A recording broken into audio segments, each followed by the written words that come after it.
Hola, ¿qué tal? Buen día. Mi nombre es Javier Gómez Maturano. Soy candidato a doctor en Ingeniería de Sistemas por parte de la Facultad de Ingeniería de la UNAM. Eh, los resultados de la investigación que se presentan en esta ponencia corresponden a una parte de la investigación doctoral que realizo, coordinada por el doctor Benito Sánchez Lara, del Departamento de Ingeniería de Sistemas, también de la Facultad de Ingeniería de la UNAM. Presentamos esta ponencia que tiene que ver con el análisis de las redes de recuperación de residuos sólidos urbanos y el impacto que están teniendo estas redes en la base de la pirámide social. El análisis se realiza a partir del uso de sistemas de información geográfica en la zona metropolitana del Valle de México, esta zona que es tan importante para el país. Los puntos que se abordarán en esta presentación, bueno, el punto de partida es la generación y recolección de residuos sólidos urbanos valorizables que se está dando en la zona metropolitana del Valle de México, las redes logísticas de acopio de residuos en las áreas urbanas, su estructuración y el análisis espacial de estas redes a partir de sistemas de información geográfica y de las bases de datos que provee el INEGI. Los resultados nos indican la fuerte interacción que se tiene de estas operaciones logísticas de adquisición con grupos vulnerables, marginales, que se encuentran en la base de la pirámide social. Estaremos usando algunas siglas para abreviar estos nombres tan largos que de repente tienen los términos.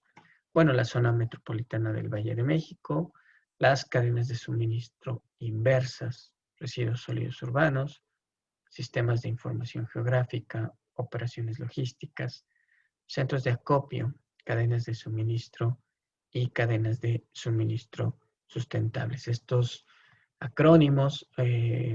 van a permitir una lectura más ágil de las proposiciones que hacemos en esta ponencia. El punto de partida, comentaba hace un momento, es la generación y recolección de residuos sólidos urbanos que tenemos en la zona metropolitana del Valle de México, una de las zonas más pobladas del país, que están generando grandes cantidades de residuos sólidos urbanos al día y que estos residuos se convierten en un problema enorme para las ciudades porque son fuentes de contaminación del aire, suelo y aire y de otros impactos como ruidos, vectores de enfermedades, eh, inundaciones cuando no son manejados adecuadamente y otros elementos que comprometen el desarrollo sustentable del área urbana en la que estamos enfocándonos. La generación de residuos no es algo que sea homogéneo a lo largo de toda la zona metropolitana. Tenemos demarcaciones que, como se aprecia en el mapa, son grandes generadores de residuos. Estas demarcaciones se colocan en el centro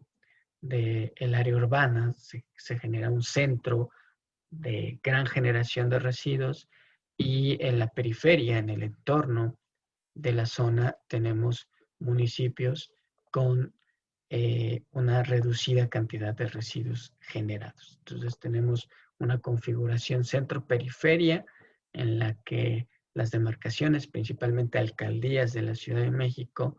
se destacan por ser grandes generadoras de residuos y alrededor los municipios del Estado de México, el municipio de Tizayuca, en el Estado de Hidalgo, son,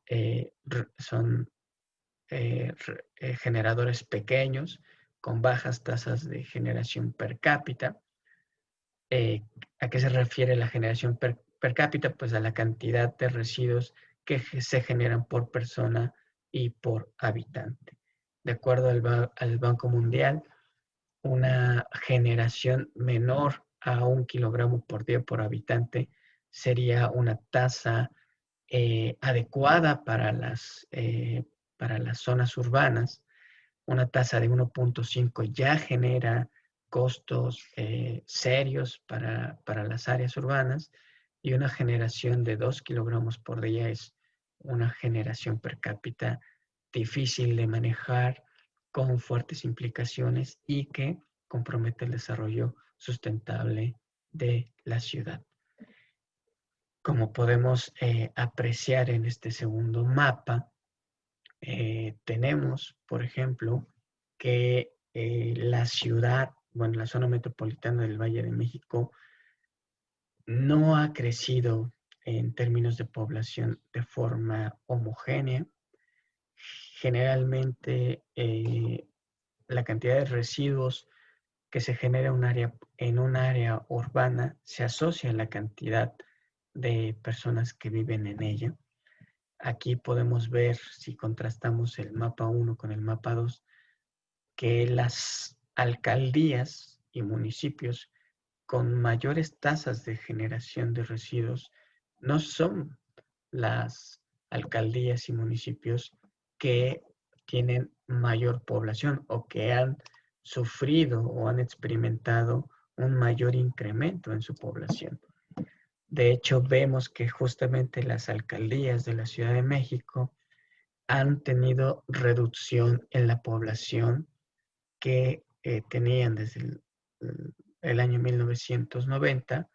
hasta las estimaciones que se tienen para el 2018. Otras zonas, otros municipios en la zona han tenido mayores incrementos en la población, pero eso no se refleja en la cantidad de residuos que están produciendo.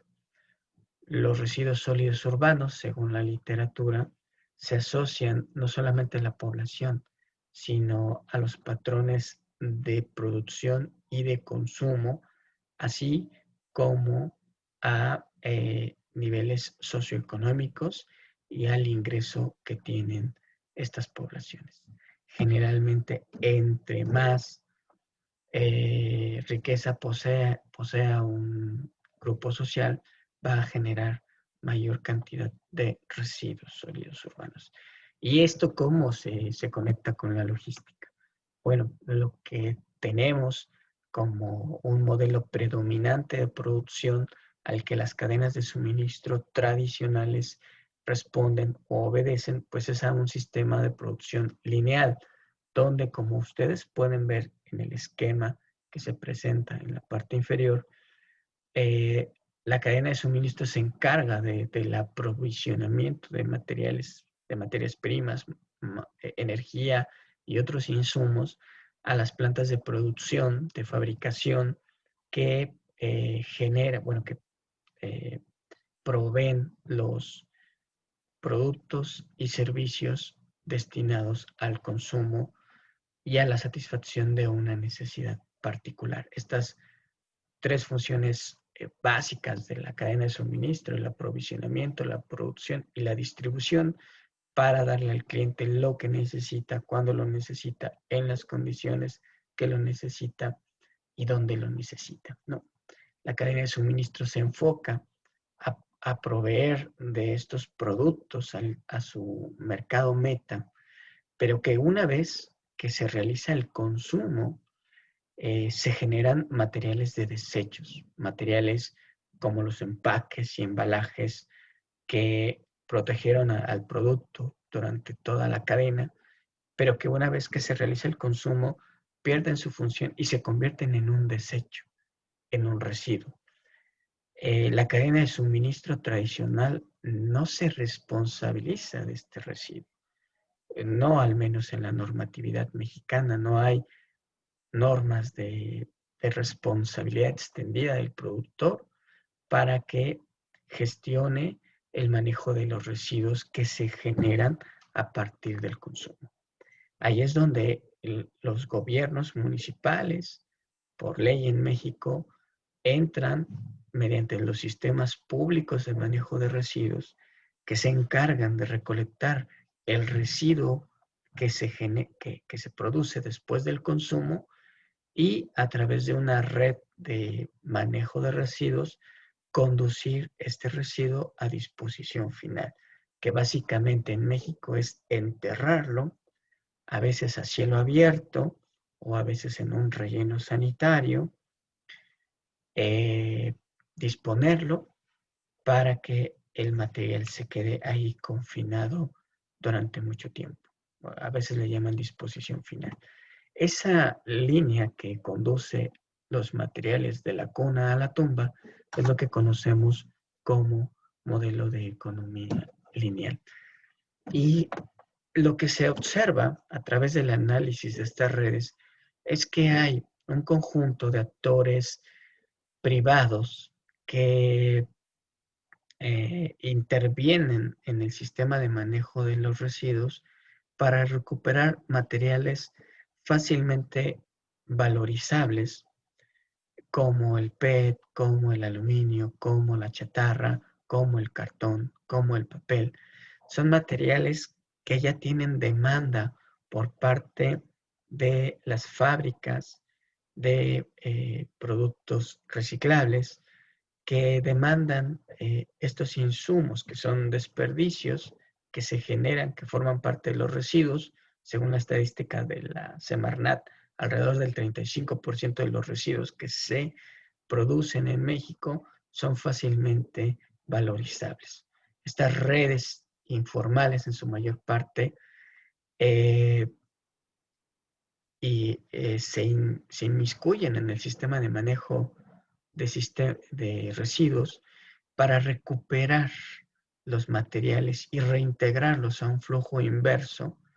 que es la cadena de suministro inversa, cuya primera fase es la adquisición de estos materiales, ya sea en la fuente de generación o en el sistema público de manejo de residuos. Van rescatando estos materiales para reincorporarlos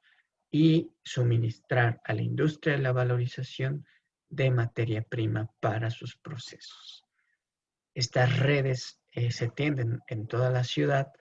y van a suministrar materiales valorizables a estas grandes empresas que tienen la tecnología para valorizar los materiales que fueron desechados y posteriormente reintegrarlos al sistema productivo como materia prima para que otra vez el ciclo comience. En México, esta red es una forma en que se puede concretar modelos de economía circular. De manera muy rudimentaria, pero finalmente funcional, es como se están desarrollando en México principalmente el tema del reciclaje y la valorización de residuos. ¿Quiénes estudian estos flujos o desde dónde se ha estudiado estos flujos? Se han estudiado muy poco en el campo de cadena de suministro tradicional. Es la logística urbana la que principalmente se ha atendido o se ha enfocado estos macroflujos a lo largo de la ciudad, aunque principalmente los flujos de entrada, es decir, sabemos que la mayor parte de los productos que se consumen en la ciudad provienen de áreas externas a la ciudad, entonces hay una gran cantidad de mercancías que ingresan a la ciudad, son flujos de entrada, pero los flujos de salida, que serían justamente después del consumo, estos desechos se mueven hacia afuera de la ciudad y esa es un nicho que se ve en los estudios de logística urbana, el estudio de los flujos de salida en las ciudades, particularmente los residuos valorizables que van de los puntos de consumo, de la gran generación de residuos, hacia los puntos de valorización. En un trabajo anterior, también presentado aquí en el Congreso Internacional de Logística, se presentó una ponencia en la que se hablaba de la estructura, una estructura general de cadena de suministro inversa, en la cual identificamos a agentes. El primer agente que detona la cadena inversa, pues es el generador de residuos, que lo tenemos en las casas de habitación, en las unidades económicas, en los sitios públicos, como las plazas, los ayuntamientos, en la vía pública, donde muchas personas todavía hoy en día tiran sus residuos, ahí se detona la cadena y comienza el primer eslabón activo en la cadena son estos recolectores, estas personas que a veces a pie, con pequeños vehículos no motorizados, diablitos, carretillas, van recorriendo la ciudad, eh, pepenando, acopiando residuos valorizables de los domicilios, de los comercios, de las calles, de los parques, de los camellones, y los van clasificando, los van separando y los van a vender a puntos de almacenamiento minorista, centros de acopio de barrio, centros de acopio que están establecidos en las colonias populares, donde el recolector llega, vende los residuos que acopió y este acopiador minorista los almacena, los consolida, los compacta y posteriormente a través de un transportista de baja y mediana capacidad los llevan a puntos de acopio mayoristas o también conocidos como centros de transferencia. Estos centros de transferencia realizan la misma función, clasificar, compactar, consolidar la carga y enviarlos en unidades de transporte de mayor capacidad a puntos de valorización que a veces están fuera de la Ciudad de México, en Guadalajara, en San Luis Potosí, o incluso algunos se van a buques, como el caso de la chatarra, la chatarra de hierro que se va a China, toda la chatarra se va moviendo hacia los puertos y estas redes, finalmente son redes de adquisición de residuos, poseen una fase informal y una fase formal que principalmente se debe pues al volumen de acopio. Estas actividades de adquisición se realizan gracias a 5 operaciones logísticas, que es el almacenamiento temporal, la transferencia, la recolección, el manejo de materiales y el transporte. Son justamente los puntos de almacenamiento temporal, ya sea minorista o mayorista, donde se pueden observar o se pueden identificar estas operaciones logísticas, el almacenamiento temporal desarrollado en centros de acopio y la transferencia o almacenamiento mayorista que se da en estos centros de transferencia. Entonces, para hacer el análisis de estas redes en la zona metropolitana, se ocupó sistemas de información geográfica, que básicamente es un software que nos permitió recopilar información proveniente de las bases de datos del INEGI, particularmente el Marco Geoestadístico Nacional, el Directorio Estadístico Nacional de Unidades Económicas, aspectos poblacionales registrados ya espacialmente por Coneval y pues el software Quantum GIS que nos permitió hacer este análisis.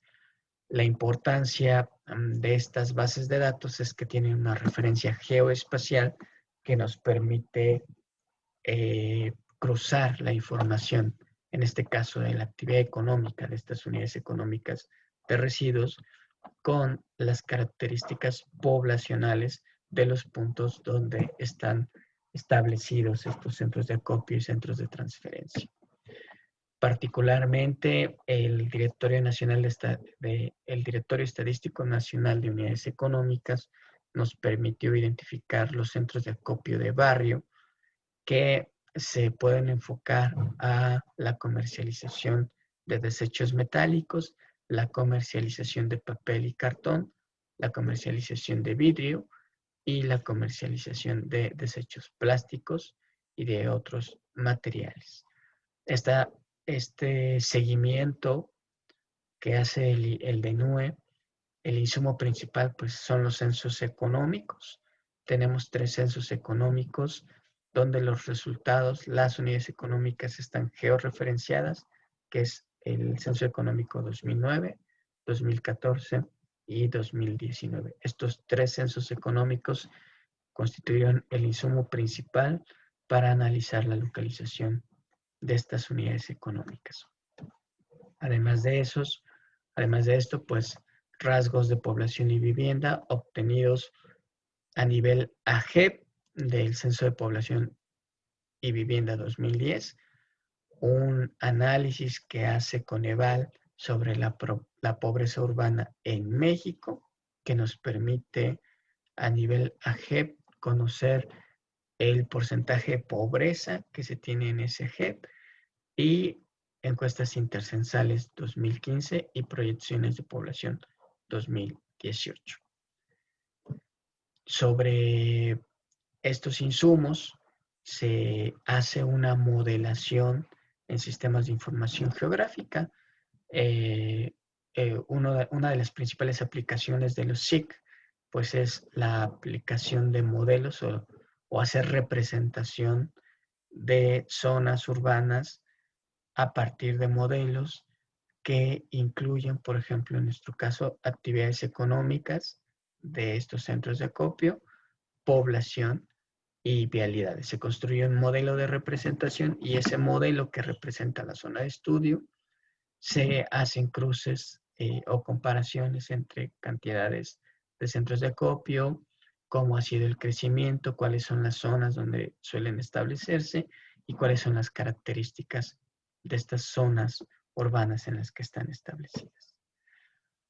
Lo que se encuentra a partir del análisis de estos 3 censos económicos es que la mayoría de las unidades económicas que se concentran en la comercialización de residuos son pequeños, son muy pequeñitas, tienen de 0 a 5 trabajadores, la mayor parte de las unidades son de este tamaño, algunas serían micro, de 6 a 10 personas, y muy pocas podrían clasificarse como pequeñas o medianas empresas. Las hay, son estos grandes centros de transferencia. Hay unos cuantos en la zona metropolitana, pero la mayoría de ellos son de 0 a 5 trabajadores y de 6 a 10. Puede verse en términos de mortandad o de la cantidad de años que han estado operando estas unidades económicas, que pues cerca del 62% de las empresas medianas y 50% de las pequeñas se han formalizado. Eso es algo importante. Señalar que las nano y micro centros de acopio no están formalizados en su mayor parte, solo a partir de que han alcanzado un volumen grande de operación, pues tienden a formalizarse. Además, el periodo en que han estado operando, pues es más o menos el 21% de los centros de acopio identificado tiene cerca de 10 años operando, 22% más de 5 y menos de 10 años. El 48% de los centros de acopio tiene menos de 2 años de operación. Todavía están en lo que se llama el Valle de la Muerte. Los residuos que más se comercializan pues son los residuos metálicos, seguidos del plástico. Esto, haciendo un análisis más detallado, puede explicarse por el concepto llamado densidad de valor, que nos indica el valor que tiene un residuo a partir del volumen y de la masa que que tiene. Entonces, los residuos metálicos tienen una densidad de valor mayor, ya que en menos volumen concentran más valor económico. No pasa así con el PET, por ejemplo, que es más voluminoso, el valor de compra también es menor y entonces eso hace que tengamos que mover más volumen y el costo del viaje, pues, o más bien el precio de venta sea menor y eso reduce la rentabilidad. Los que más se comercializan son los residuos metálicos con una mayor densidad de valor. Y lo que voy a mostrar en este momento, pues es justamente el modelo que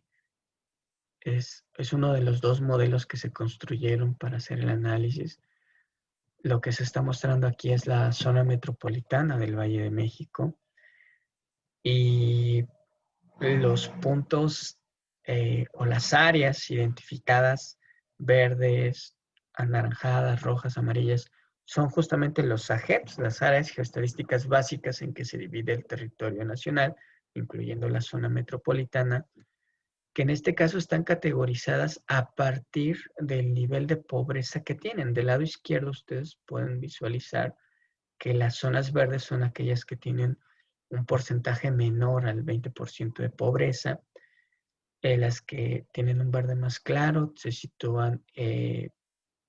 un poco más del 20% de pobreza, pero menos del 50%. Las pobreza mediana pues son aquellos AGEPs que tienen más del 50% de pobreza, pero menos del 38%. Y así se van. Entonces, las zonas más rojas son aquellas zonas que tienen mayor cantidad de pobreza. Y lo que ustedes podrían ver inmediatamente, pues es que las alcaldías de la Ciudad de México, pues se caracterizan por tener bajos niveles de pobreza y ustedes podrán ver que tenemos, por ejemplo, pocos puntos. Tenemos el caso de la delegación de la alcaldía Benito Juárez, donde pues prácticamente todo el territorio no tiene pobreza. Y vemos muy pocos centros de acopio. Estos puntitos, estos triángulos rojos o amarillos o verdes, pues representan centros de acopio. Y ustedes pueden ver que en Benito Juárez prácticamente no tenemos. Pero si nos vamos desplazando hacia el oriente de la ciudad, por ejemplo en Iztacalco, pues ya la tonalidad de la población va cambiando, ya se ven verdes más claros, amarillos, eso nos indica que ya tenemos mayores niveles de pobreza, aunque todavía no son grandes, pero también tenemos más puntos. Y cambia completamente el escenario en Iztapalapa, donde tenemos algunos puntos, algunas zonas verdes, AGEPs con poca pobreza, pero ya después se convierte en amarillo, en anaranjado, pero también la cantidad de centros de acopio establecidos se va disparando. Es decir, vemos, por ejemplo, que aquí ya tenemos una gran cantidad de centros de acopio establecidos. Y si ya pasamos hacia el Estado de México, valdría la pena, por ejemplo, ver el caso de Nezahualcóyotl, que está enfrente, está arriba de Iztapalapa, donde pues ya los AGEPs son amarillos, anaranjados y algunos rojos, pero la cantidad de centros de acopio es mayor. Ya tenemos el caso de Chimalhuacán, que ustedes pueden ver que tenemos zonas completamente anaranjada y roja y la cantidad de centros de acopio pues es enorme. Lo mismo pasa con Valle de Chalco y tenemos entonces, vemos como pues las zonas verdes que tenemos en el centro de la ciudad contrastan con zonas enrojecidas alrededor de ellas y donde tenemos una gran cantidad de centros de acopio. ¿A qué nos lleva eh, esta distribución? ¿Qué inferencias hacemos? Bueno, lo que se puede concluir de un análisis, del análisis que se ha estado haciendo es que justamente las zonas de mayor generación de residuos, que son las zonas con mayor poder adquisitivo, con menos porcentaje de pobreza, pues no son las zonas donde los centros de acopio, donde las operaciones logísticas se están desarrollando, sino que el residuo se está moviendo de estas zonas de gran generación a zonas de menor generación con mayor pobreza, donde el residuo que se comercializa constituye una fuente de empleo para estas zonas marginadas y donde el movimiento es del centro económico de la ciudad a la periferia marginal. Los residuos se mueven hacia esta periferia, empobreciendo el espacio urbano, incrementando las afectaciones por vectores de enfermedad, por ruidos, por contaminación de suelo, de aire, incluso de agua. Y entonces vemos que la creciente tasa de generación de residuos que se caracterizan en las zonas centros de la ciudad y algunos AGEPs con bajos niveles de pobreza se puede soportar gracias a las redes de adquisición que de forma autoorganizada han hecho de la valorización de materiales una forma de subsistencia. Y esto sin duda es algo que lo que busca es llamar la atención para la investigación de la logística urbana en estos términos. Es es un trabajo aún no concluido, como comentaba, es un producto de una investigación doctoral